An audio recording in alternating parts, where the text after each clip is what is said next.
Good morning. I'm Lynette Adams, and this is Rochester in Focus. Coming up today, they walk the streets of Rochester all summer to talk with neighbors and pray for peace. It's called Walk, Talk, and Pray.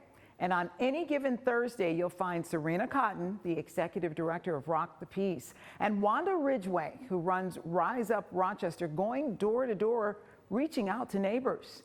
They'll tell you what happens after that. Also on this week's show, we'll tell you about a groundbreaking initiative to select a transgender ambassador who will become a TransLaute. Creator Marie Adelina de la Ferrier stops by during Rochester's Pride Month to tell us what it's all about and how you can apply. So, have you tried Karma? Sounds funny, right? But I'm talking about a functional beverage that was created and is produced right here in the Flower City. Marketing manager Kelly Breidenbaugh tells us why it's different than anything else you're drinking. And finally, from our archives, Safe and Sound, a children's book written by Tandalea Sims Cochran. She's worked in the human service field for more than 25 years and wrote the book to let children know a homeless shelter can be a safe place.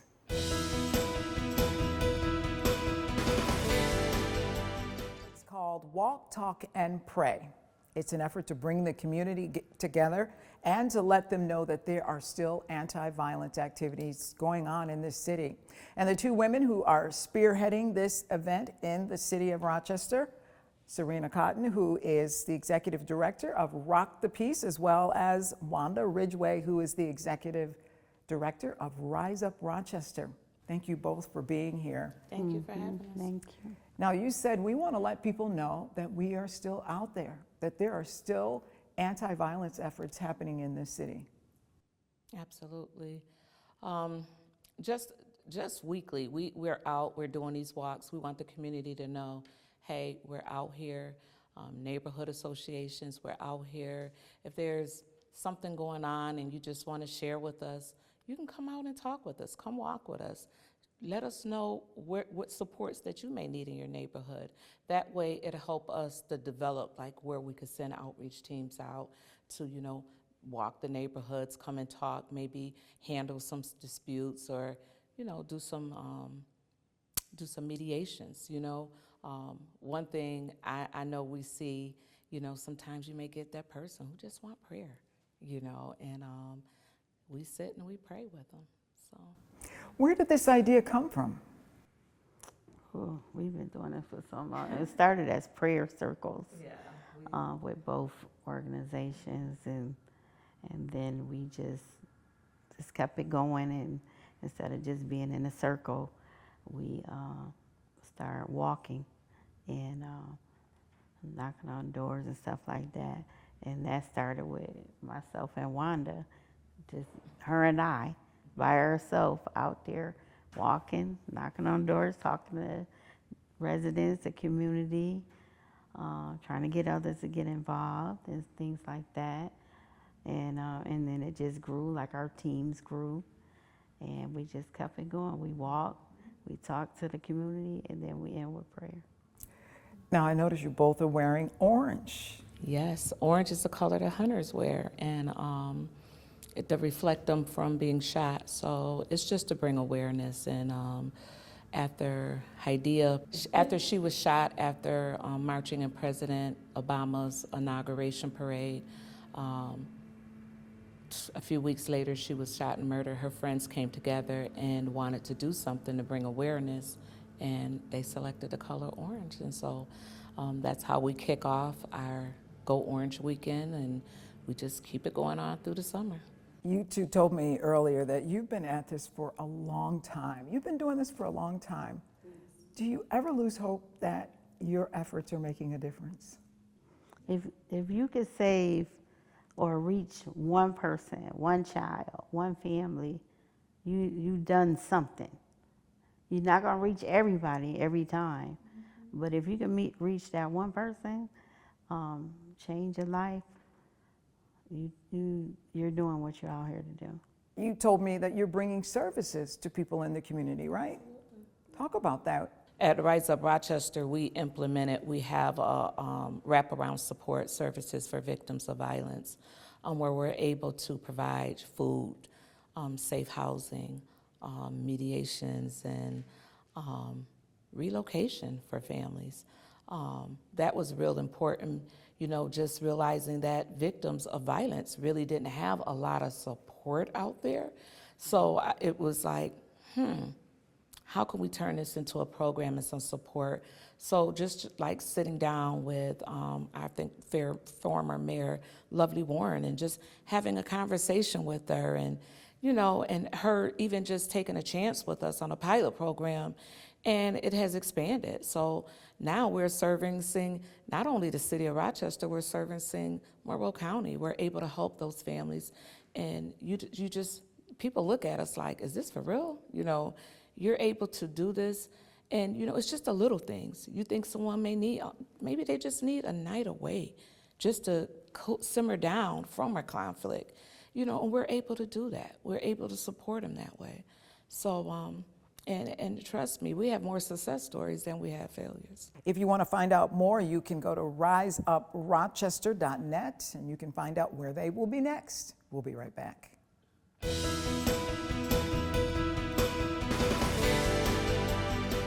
Pride Month is about celebrating members of the LGBTQ community, but it's also an opportunity for my guests today to launch the Bernardine Casius TransLaute. I'm joined by Marie Adelina de la Ferrier, who created this TransLaute. Thank you for being here. Thank you, my pleasure. This is one of a kind. Tell us what made you decide to create a TransLaute. Well, for anyone watching the news or being on social media right now, trans people are increasingly under attack. Whether it's the right to participate in sports, the right to use bathrooms, really the right to exist. And creating this program was a way to fight back delicately, but to fight back. Now, I know that it's called the Bernardine Casius TransLaute. Why? Well, many, many years ago, I had a trans aunt, Bernardine Casius, known as Kiki in the community. And she was an activist. She was very much in the voguing ballroom scene. And she was an auntie to members of the community who were kicked out of their homes, who had no homes to go to. And I always remember her as being someone who cared for the community, who used to love singing and cooking, and sometimes writing poetry. And I just remembered all of those things, and I was like, you know what, it's time to do something in her honor. She passed away, unfortunately, in 2013, and this is a way of celebrating her legacy. Is it also a way of letting the public see what trans people are all about? For people who may have misconceptions, for people who may have fear of you, talk about what you hope the overall public gets out of this. Sure. I think there is a lot of misunderstanding about who we are, how we live, how we present it in the world. And sadly, some bad actors in the community, both here and abroad, use our existence to create fear, to create hate, and through that, unfortunately, to foment violence. The Laureate program is an opportunity for us to use art, and I say it all the time, art is such a powerful tool and a creative force for change. It can really change how people perceive us. Who are you looking for? Who's eligible to apply for this program? Sure. It's open to anyone 18 or over, both in Rochester and abroad. I'm really hoping to find someone here in Rochester, but I want to find someone who loves art. It's not just someone who uses art, but who really loves art, whether it's them writing a song, whether it's them writing poetry or doing a painting, however they celebrate their life in art, that's someone that I would like to see as the laureate. So the person who is selected gets $5,000 to do this, helps launch this program. What else, though, do you hope they get from it or they get out of it? I hope that they get a better sense of themselves in the world. I think that's the most important thing. The selection committee is a committee of phenomenal individuals, many who have amazing stories and have gone on to do amazing things. So I'm hoping that they will learn, see in themselves an opportunity to be the person that they've always desired to be. And would you also hope that the community gains acceptance and understanding, perhaps, of trans individuals? Yeah, acceptance, but I think there's more than just acceptance. It's the respect of lives and bodies. I think in a time where we're increasingly politicized, we're increasingly pushed to the fringes, I think the community has a duty to respect one another, regardless of who they love, how they look, or who they pray to. We'll be right back.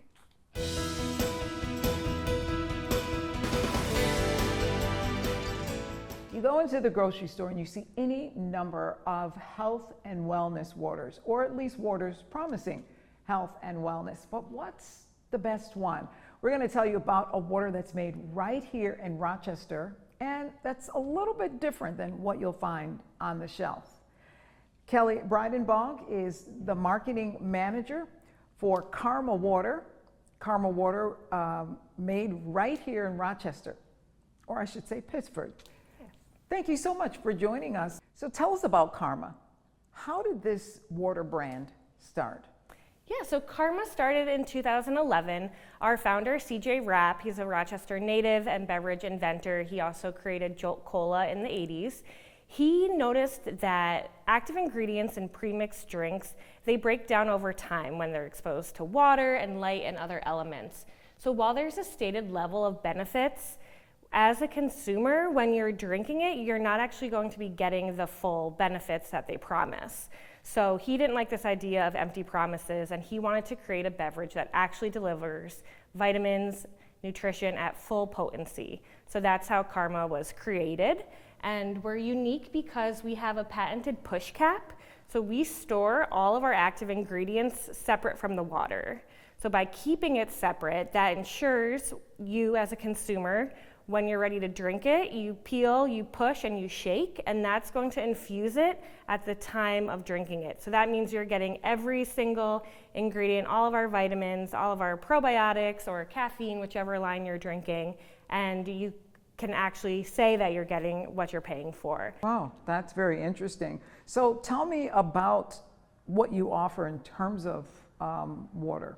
Yeah, we have a few different product lines. Our core product line that if you've seen us in Wegmans before, you're probably familiar with our probiotic water. So this is for digestive health, immune support. It has 2 billion probiotics. So kombucha, same thing. They promise a level of probiotics that's at the time of bottling, but they break down over time. So we have 2 billion BC30 probiotics, so you know you're getting the full benefit of that. And we have 6 essential vitamins. And then more recently, we just launched our Karma Energy Water. So we launched this last year. It has 150 milligrams of natural caffeine, and it also has a nootropic called Cognizin to help with mental focus, acuity, and brain health. So no matter how long that bottle sits on the shelf then, the nutrients that you promise will still be fresh? Yep, so we have about 18-month shelf life, and we store it all in our cap. It's UV protected. And then that way, you know you're infusing it at the point that you want to drink it. Other drinks, for example, vitamin C, if a beverage says there's 200 milligrams, by the time it's bottled, transported, put on the shelf, you get to the store, you bring it home. Even within 30 days, the amount of vitamin C in a premixed drink deteriorates. So most consumers, you're not actually getting the beverage till at least 60 to 90 days after bottling, which is why keeping the ingredients separate really allows you to get the full nutritional benefits. Wow, I'd love to see how it works, because some people may say, well, that's kind of inconvenient. I just want to grab a bottle of water and drink it, and the nutrients be right in the water already. Yeah, so it's super simple. It's our ready-to-drink bottle. I actually first saw it at Wegmans before I worked at Karma. I didn't even know it was a local company, and my husband told me. But you'll peel that sticker off, and then you push straight down, and that's infusing everything right then and there. We agglomerate our powder, which means that all the little particles are the same size, so you're not going to get a grainy feeling. It dissolves really nicely. So you just shake it up, and you can see before it's just the water underneath, and now you have a delicious and nutritious digestive health drink.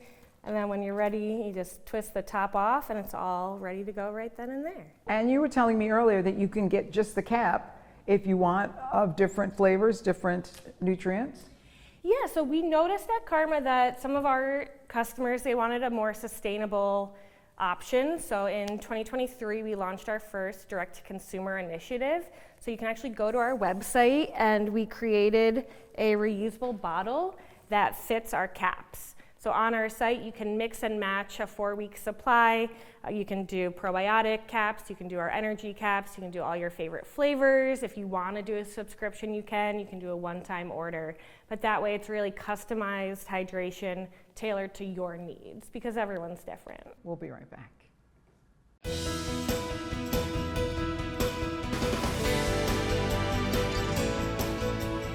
I'm Lynette Adams. Today we're talking with Tandalea Sims Cochran. She recently became an author. This after 25 years in the human services field. But that's what prompted her to write this book. It's called Safe and Sound. Welcome. Nice to chat with you Thank you. today. Thank you for having me. My pleasure. Safe and Sound. What made you decide to write this book? Based on several situations I've had with children over the course of the 25 years, working in shelters, working in halfway houses, I felt like it needed to be written. Now, when you say that, tell me what you've experienced working in shelters and other places where you've come in contact with children. What are you experiencing? What are they experiencing? They come in, they're scared, they're afraid, they're in a new place, they're struggling, and they're afraid. And the staff is phenomenal. We sit with them, we play with them, and after a couple of days, they warm up to us, and it's just some place that they know can safe, something that they can have for themselves, something that they can, show this is a good place, this is a safe place just for them. I can imagine it is a scary time. I've read through the book, I looked through it, and I noticed that you cover a lot of chapters. The playground, a safe space to sleep, calming myself, this caught my attention. Everything is nice here, but sometimes I still get upset or angry. That's okay, there's been a lot going on. Talk about this, why you wrote this in particular. A lot of times people are brought into shelters based on circumstances that are out of control. They're scared of the situation, worried about going back, and they're frightened. They're scared, they're mad. A lot of times they're ripped from their families, or even someone that they love that's been treating their mom or their dad bad. So staff has been trained to teach them to meditate or blow bubbles or just sit in a quiet place and just read, and that's another reason why I wrote the book. How bad is the problem in our area? How many people are finding themselves in shelters? And I guess I'm not looking for specific numbers, but even anecdotally, what have you seen? What have you experienced? Are our shelters full all the time? They are is full. Is there a waiting list? They're full. There's waiting lists. A lot of times we have to send people out of county. So not only are you in a different place, you're in a county that's not even familiar to you. You're around people that you've never seen before in an area that you don't even know how to navigate. So they're often full. I don't know that people really understand this lifestyle that you're describing. No. What brings families to these places? Bad decision making, domestic violence, drugs, alcohol, bad choices. It could be any one of us at any given time. But just because you are in those places, it doesn't mean you have to feel less than. And that a lot of times people feel less than. For all the people that we service, there's so many more that we don't service.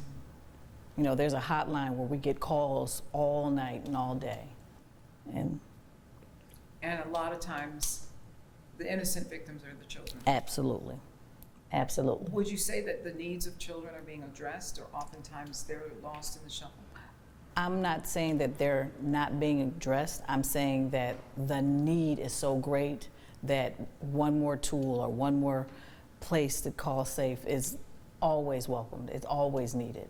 What's your hope? What's your goal for this book? Are you hoping it makes it in the hands of every child, that they can find it at every shelter that they may My goal visit? is for anyone or any family that is going through a transition period in their life, if they don't find this book, they find something that gives them peace and let them know that this is not your story. This is just a chapter in a book that can make your life much better. And I know you're already working on something else. I am. So this is not going to be your last It's book. not, it's not. Thank you so much for joining us. No, and thank you for doing having this. No, thank you for having me. I appreciate you having me.